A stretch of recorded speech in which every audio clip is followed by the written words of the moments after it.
Welcome to How to Retire on Time, a show that answers your questions about all things retirement, including income, taxes, Social Security, healthcare, and more. This show is an extension of the book, How to Retire on Time, which you can grab today on Amazon or by going to www.howtoretireontime.com.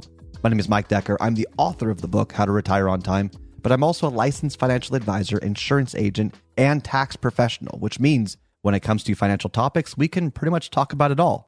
That said, please remember this is just a show. Everything you hear should be considered informational, as in not financial advice. If you want personalized financial advice, then request your wealth analysis from my team today by going to www.yourwealthanalysis.com.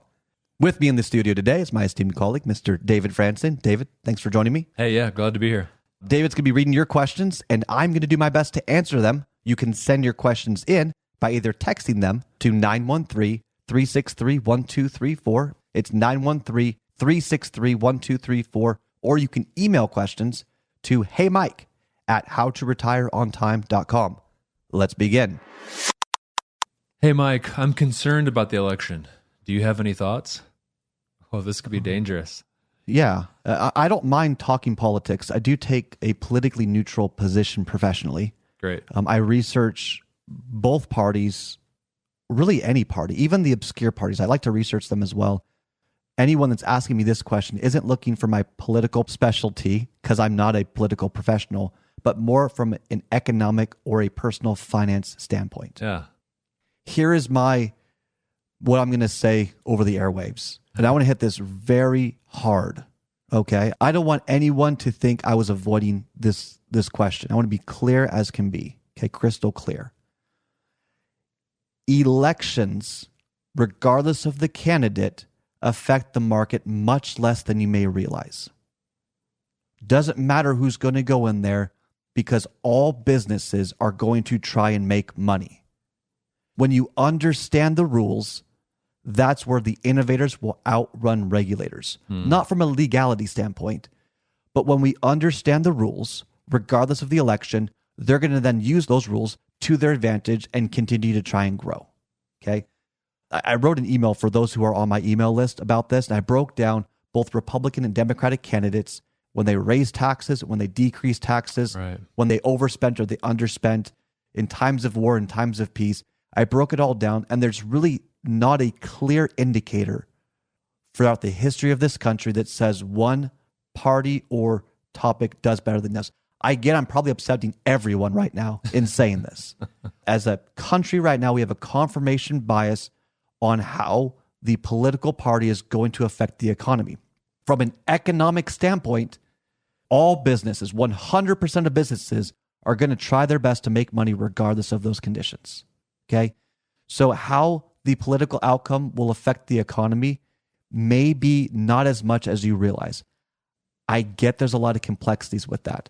I get that war is a topic that people are concerned about, whether one candidate or the other. And there's arguments on both sides that one candidate's going to create wars and the other one's going to create wars. I hear both sides of this argument.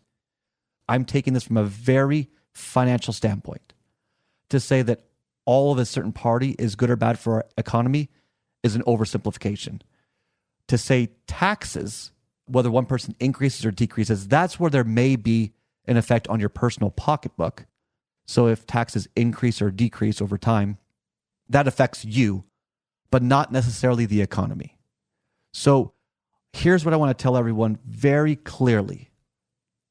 You're probably giving yourself more anxiety than needed from an economic standpoint when it comes to the election. Have I been, could I be more direct about that? Nope. I'm not touching on the social policies. I'm not touching on the ethics of anything. I'm not touching on the construct of our country. I'm not touching on any of that. That is not my specialty. People do not pay me for that. Right. People pay me to grow their money and then to stay rich. That's it. My job is to help people become rich and then to stay rich. And I do that ethically, and I can do that regardless of who wins. I am not personally concerned about the economy and the ability to grow people's money and to help them stay rich and to be tax efficient regardless of the candidate and who wins. And let me say this one thing. The best investors I know are the ones who can make an argument both ways and are prepared for both situations. Yeah. They take the emotions out of it. They've accepted that there are possible outcomes, and they're prepared for either way. That's the same way in my opinion, we should approach being prepared for politics, your investments, being approached for Thanksgiving dinner, right? Things can go really, really well or really, really bad. Right. And you just kind of have to understand how it could go both ways and be prepared for that. So I'm not making harsh political statements because my job is in finance. My job is to help people make money. And there's always a way that you can implement strategies based on the rules. As long as we know the rules, we can work with them. That may upset a lot of people, but we need to be careful of cognitive distortions and biases that may affect and cloud our judgment. I know there's a lot of anxiety. I think a lot of it, though, may be overdone, just again, from an economic standpoint and from a financial standpoint.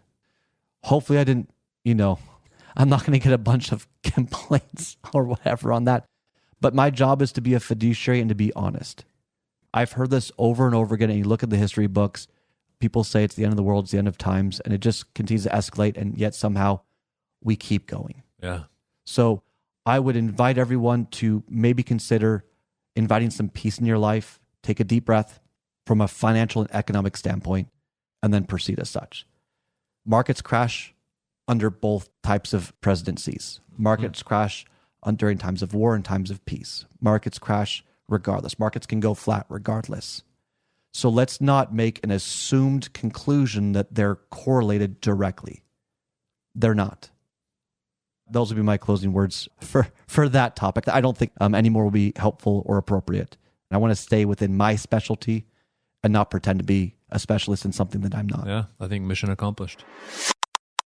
That's all the time we've got for the show today. If you enjoyed the show, consider subscribing to it wherever you get your podcasts. Just search for How to Retire on Time. Discover if your portfolio is built to weather flat market cycles or if you're missing tax minimization opportunities that you may not even know exist. Explore strategies that may be able to help you lower your overall risk while potentially increasing your overall growth and lifestyle flexibility.